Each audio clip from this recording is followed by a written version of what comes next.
All right, so we are starting off today with this shape. Does anyone know what shape this is? A cylinder. Okay, you all interact with it probably on a daily basis. Toilet paper, right? We all have seen cylinders. Okay, now they obviously have the middle missing. Okay, now a cylinder is very similar to a prism, the rectangular prism we talked about, except what is the biggest difference? So it's curved. Circles, yeah, and curved. So what do we call these two ends? The base. They're still the base. The bases have to be what? Flat. Well, flat and parallel, and they are round in this case. And how do they compare to each other in size? They're equal, the same. What's our word for equal in this class? What? Congruent. That's what I was looking for. So equal and congruent. Okay. So in a cylinder, it's just like a prism, except now we have circles instead of a square or a rectangle. Now, let's think about this. If we're trying to find the surface area, we have two circles. Who remembers what our formula is for the area of a circle? We did this before spring break. Anyone think they remember?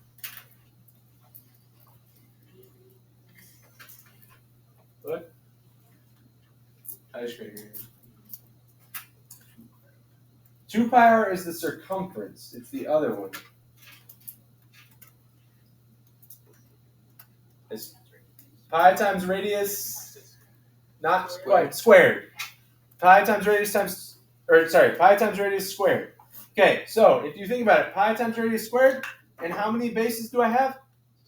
2. So we'll need to do 2 pi r squared. Okay. Now to find the rest of it, this part, right? This rectangle.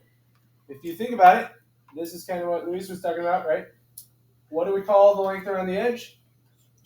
Circumference. Before we did perimeter times what? Times height. We're not doing height or perimeter times height. We're doing circumference times height. The circumference, as you said, is 2 pi r times h, right? Now remember, height always means the distance from one base to the other, right? So our formula for us, or let's fill in our sheet here. Oops, I need my pen. All right, this first one, we said a cylinder still has 2 congruent circular bases that are parallel. Okay, so surface area. Remember, we have 2 and then pi r squared, because that represents each of the bases, okay? Then plus 2 pi r, that represents the circumference times the height, okay? Now, for volume, think back to a prism. What was our formula for volume of a prism? Anyone remember? Area of the base times the height. What is my area of my base again, we said? What? Well, the circle, yeah. What is the formula, though? The other one. That's the circumference. So pi r squared. So pi r squared. And then it's times our height.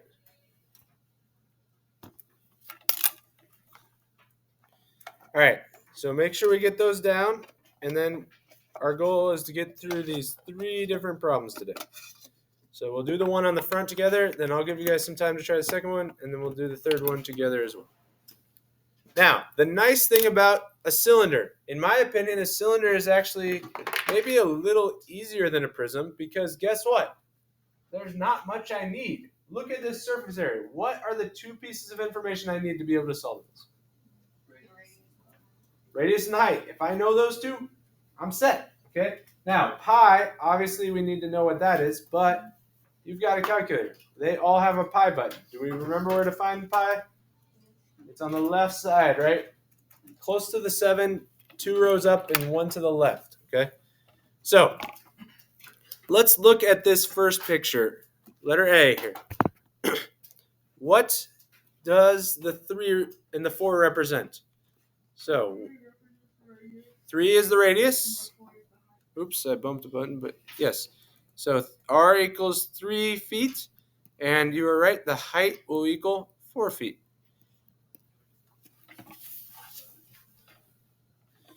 All right, now our surface area. So we know it's 2 pi r squared.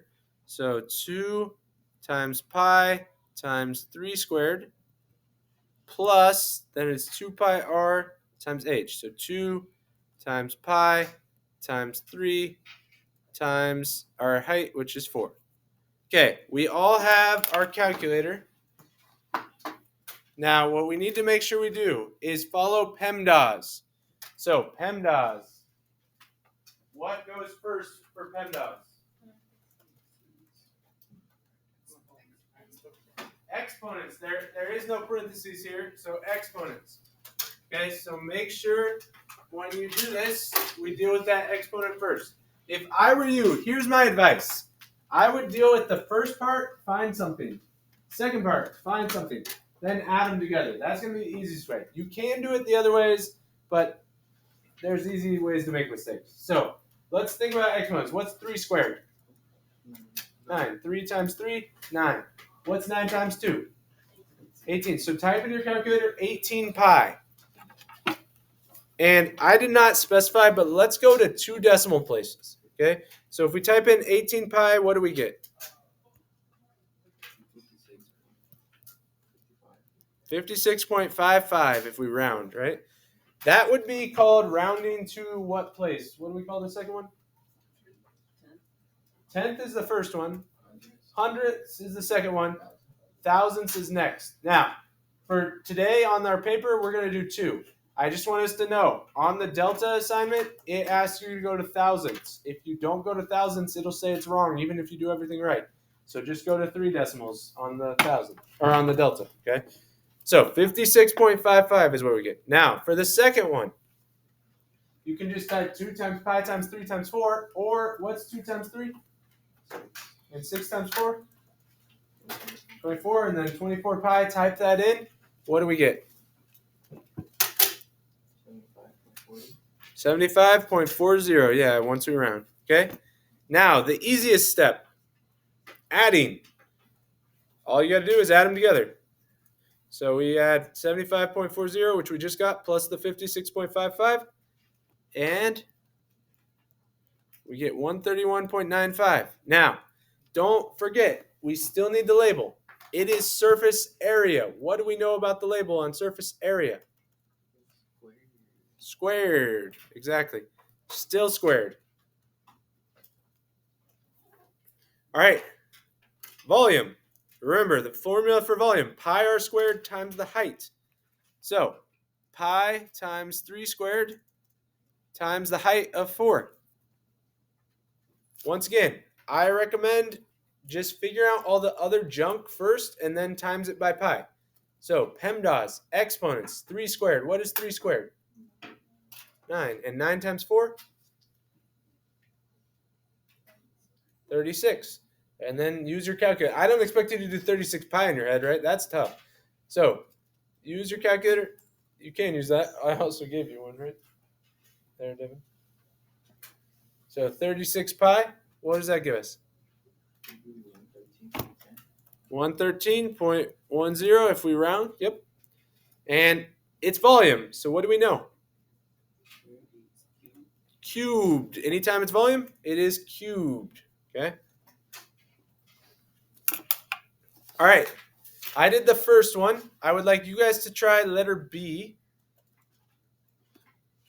So we got about 8 minutes till lunch. Let's try to get that done. We'll go over it, and then after lunch, we'll do the last one. Okay? All right. So several of you already got this, but just in case you don't have it, what was our radius? And our height? 9. All right. And then remember, it's 2 times pi times 6 squared plus 2 times pi times 6 times 9. Okay. And hopefully you got 226.19 plus 339.29. We add it together, And we should have got 565.48 feet squared. Remember, that is to 2 decimals. That would be the nearest hundredth. On the delta, remember what I said? How many decimals are we going to need to do? 3,000. Yep. Don't let that be the reason you miss it. Okay. Meanwhile, our volume then was pi times the radius squared times the height. And all that comes out to 1,017.88. Don't forget feet cubed because it's volume. All right. I think several of us had that. So if not, let me know if you have any questions. And we'll look at the last one. Now, on the last one, what does the 8 represent? The radius. But what do we not know? The height. So if we are going to solve for the height, we need to use the fact that they gave us the volume. Okay? So, right here, the radius equals 8. The height equals question mark, right? I don't know what it is. Now, our formula, if you forgot, for volume is volume equals pi r squared times h. Now, we know the volume, so I'm plugging that in. We also know the radius, which is 8 squared, right? Now, look at this. What can I do to get h by itself? Divide. And I don't want to just divide by one thing. I'm going to divide by all of this. Okay? Now, how do we put this in our calculator? Make sure you put this in your calculator correctly or you will get the wrong answer. Okay? So this is how we should type it in. We'll do 2,420 divided by, put parentheses around it because otherwise your calculator will divide by pi and then whatever it gets, it will times by 8 squared, right? So, also, I would go ahead, let's deal with this first. What's 8 squared? 64. So I'm going to divide it by 64 pi. Make sure to put parentheses.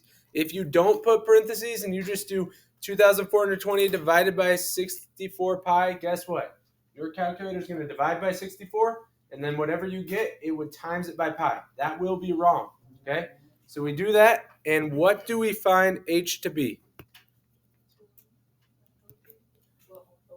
0.04, yeah, if we round. So 12.04 once we round. I think it's what, 036? Yeah. So 12.04. Now, let's think about this. The label, is it centimeters, centimeters squared, or centimeters cubed? This is for the height. Just centimeters. It's just a distance, right? When do we use squared? Surface area. When do we use cubed? Volume. Now, I know why so many of you said squared, because guess what? It's in the second spot. And every other time, what has been in the second spot? Surface area. So I'm guessing that's why lots of you were thinking it was squared. But you got to make sure you read the situation, right? Now, the good news is we know the height. At this point, the surface area is easy, right? It's just 2 times pi r squared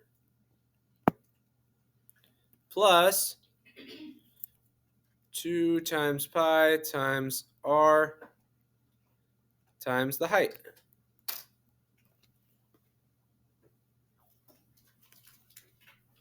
So this is the last one we'll do together. So go ahead, solve for that first one. 2 times pi times 8 squared. Don't forget 8 squared, we know is 64. So 2 times pi times 64, what do we get?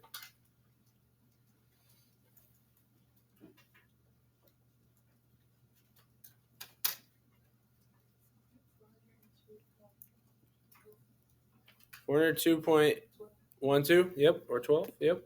Good, thanks, Polaris. Plus, now this second one, 2 times pi times 8 times 12.04. And what do we get?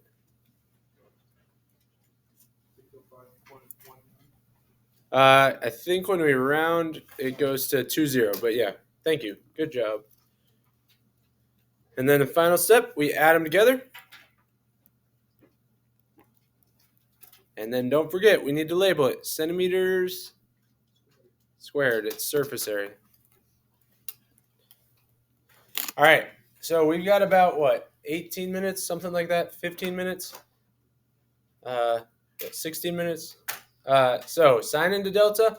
Today's Delta. Don't forget, you have to go to the 1,000th. I believe that's how they are, but read the directions. If you have questions, let me know. Use the space at the bottom here. It's pretty easy. Just find your radius, find your height, and solve. Okay, good luck. Let me know if you need help. Let's get that done.